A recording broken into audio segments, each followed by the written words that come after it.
Wise man once said to me, it's easier to get forgiveness than it is to get permission.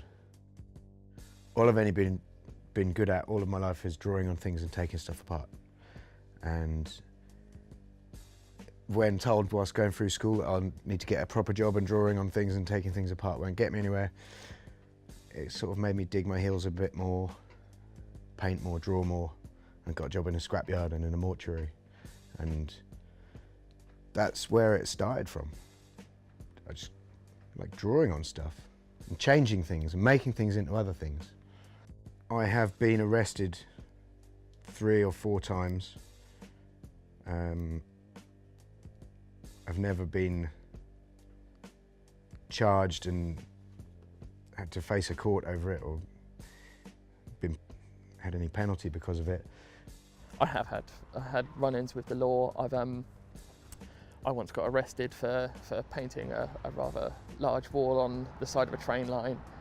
Our other friend, who was slightly older than us and less sort of practiced at running away, shall we say, he couldn't get over the fence, so he got pepper sprayed by the police. At this point, one of us is on the floor having been pepper sprayed and the police over him. The other 2 of us were stuck in a bush. We could barely move, it was tearing us up. And the police then threatened to set the dogs on us. So eventually they managed to get us and spent some lovely time in the cells.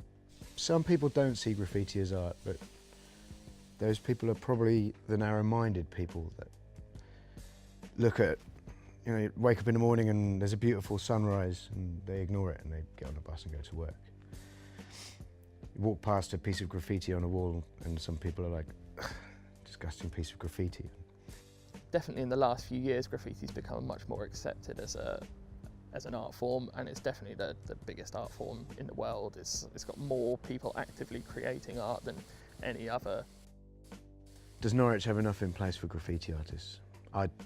Probably not, I would say. We've got, currently there's just one shop in Norwich that sells spray paint and graffiti supplies. Then where can people express themselves through graffiti? We've got our yard here, which is cool, safe, we know that. There's the underpass under Pottergate. There's Anglia Square, which has always been kind of allowed, but that'll be ending soon, it'll be demolished. So there's not really much. We like to produce art. I mean, graffiti at the end of the day is all about hanging out with your mates and painting something nice. A massive sense of community within the graffiti subculture. And we walked through Anglia Square and there was a whole load of guys painting. Looking at what these guys were doing, and I was like, I could do better than that. You know, even having not spray painted anything properly before, I was like, I could do better than that. And my daughter was with me, I think she was about 8 at the time. Someone gave her a can and let her tag the wall. Then the next year when they did the same thing, I think it was called The Cause, they did the same thing. I was like, right, I'm having some of this, buy me some paint. And I painted a piece and it was terrible. It was rubbish, and I was like, back to the drawing board. The jams create a sense of community. It brings all of us together. For a time, there may be 2 people that keep painting over each other and taking each other out and having minor beef.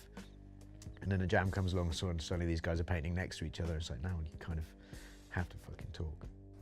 Graffiti is my complete self-expression. It's my release. I can go and I can paint what I want. No one can tell me what to do, whereas tattooing is very much you're doing what the customer wants you to do. Even though most of the work I do is custom work and it's all hand-drawn by me, it's still within the restraints of what the customer says. Graffiti is fantastic to just not have any of that.